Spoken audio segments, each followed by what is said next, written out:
Hello everyone! Welcome back to my channel. For today's video is mag-e-inject ako ng second dose ng mag-e-inject ako nito, second dose nila kasi 30 days na sila. Actually parang nasa 32 days na sila since birth. Pero ngayon pa lang ako nagka-time na magbigay sa kanila ng second dose ng kanilang vitamins. So, let's start.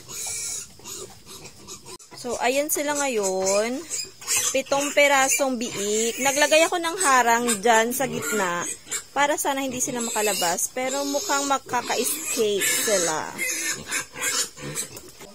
Medyo may maliwanag lang. Ayan. So, lumipat lang ako ng pwesto kasi yung pinagpupwestohan ko ng aking cellphone is hindi secured.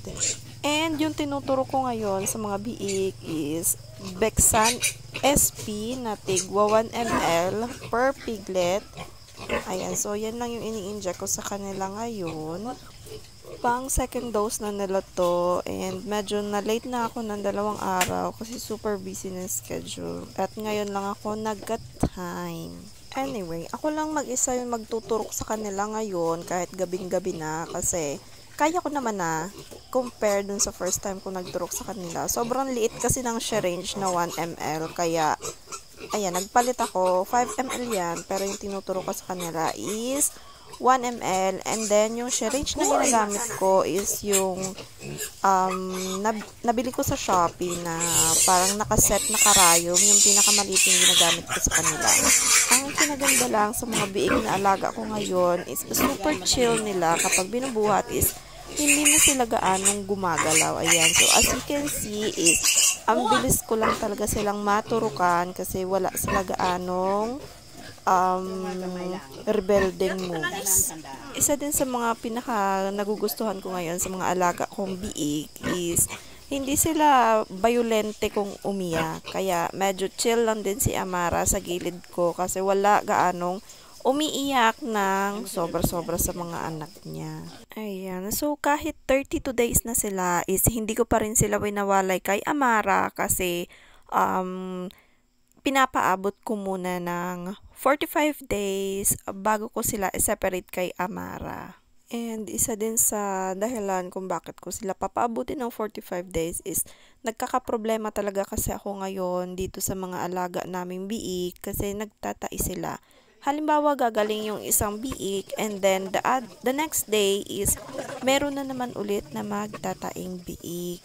Sa part na to, kahit hindi pa man din ako tapos magturok ng mga biik is naupo na ako dito sa may pen nila kasi hindi na nila tinatantanan yung paa ko.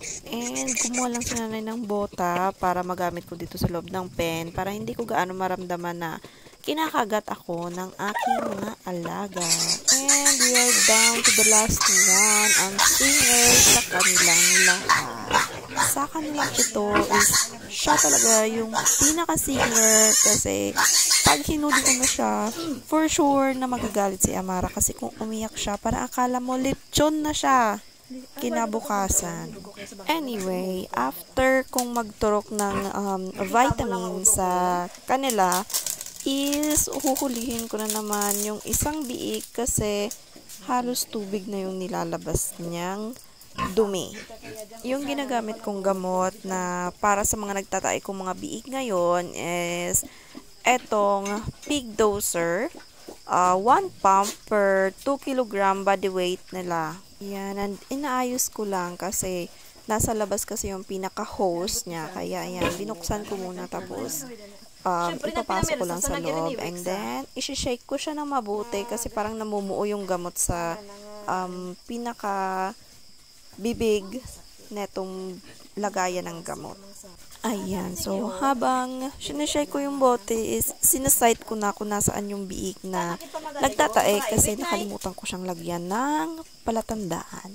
Sa part na to is iniisip ko kung kakayanin ko ba na ako lang mag-isa yung magpapainom ng gamot dun sa nagtatae kong biik or magpapatulong ako. But at the end is, nagpatulong na lang din talaga ako kay nanay kasi alam ko sa sarili ko na mas mahihirapan ako kung ipipilit ko na ako yung maghahawak and ako rin yung magpapainom ng gamot sa biik. Kasi medyo may kalakihan na rin naman yung katawan nila and medyo may kabigatan. Since ako naman na yung nasa loob ng pen, si nanay na lang yung magpapump ng gamot sa bibig ng baboy, and as you can see, we are struggling. And napainom din naman siya ng gamot and medyo nasaktanan tayo ng Berolite pero we're good. And yung tinandaan ko is nagtatais siya. Ayan. Ayan. Ayun no, kanina nung binaba ko siya, after ko siyang maturukan is nagtatais siya.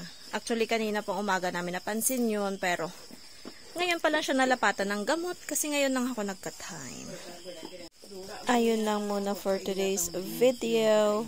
Thank you so much for watching. Bye!